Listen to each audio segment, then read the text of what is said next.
Hello everyone, my name is Anne Holland. My business is DFib First and I specialise in educating ordinary people to take the extraordinary action to save the life of someone in sudden cardiac arrest by applying an automated external defibrillator, an AED, without fear or hesitation. Pitching a business focusing on death is not easy, but this is an issue that affects each and every one of us, because it doesn't matter what we do or how successful we are, it's all of little value if we are not breathing and no one does anything to save us. Sudden cardiac arrest is the leading cause of death, killing nearly 40,000 Australians every year. It does not discriminate.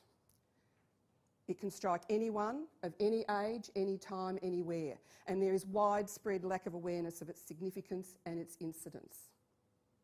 I am a registered nurse, a first aid trainer, a nurse immuniser and a lecturer at TAFE with many years' experience in post-anaesthetic critical care. But more importantly, I represent those amongst us that have experienced the grief and the trauma of the loss of a family member. My husband Paul, a father of 5 children, did not survive a cardiac arrest in 2008. So I can speak from personal and professional authority of the impact of cardiac arrest, which affects 2 out of every 3 families. 90% of people believe the most common myth that a cardiac arrest is a heart attack. It is not.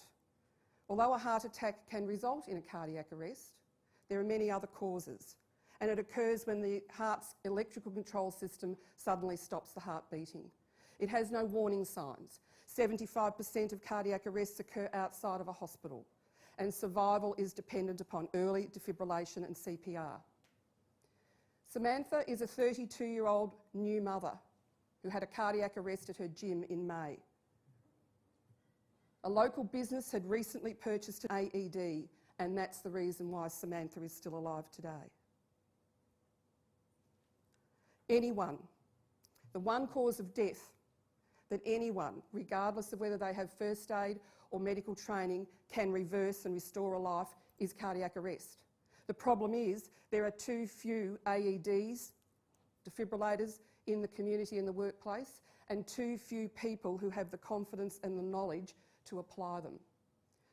I'm focused on changing that imbalance by distributing AEDs and by delivering on-site information sessions to teach people how to use them. The average cost of a defibrillator is about $2,500. Amortise that over 10 years, it's a minor corporate expense. I have 3 objectives.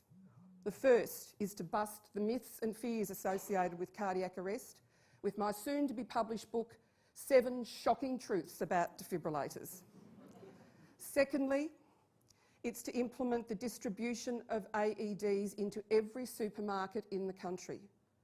This has already occurred in Britain and in Ireland. Supermarkets are the hub of the retail and the residential communities. They are open the longest hours. They provide the greatest accessibility.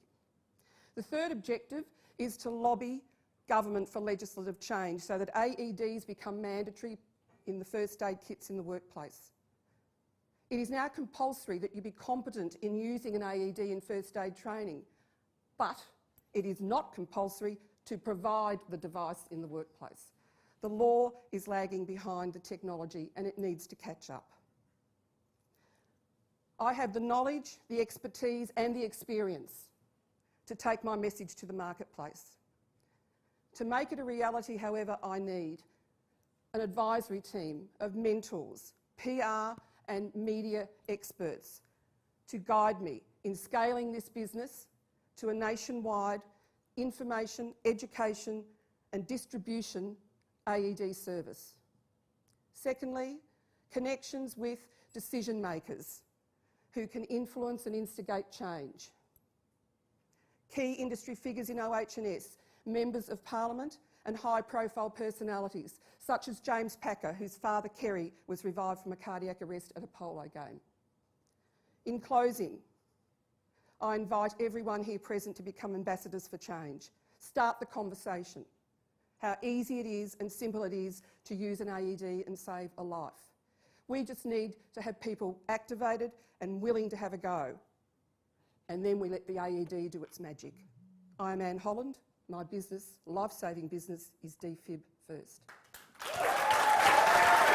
Oh, yeah.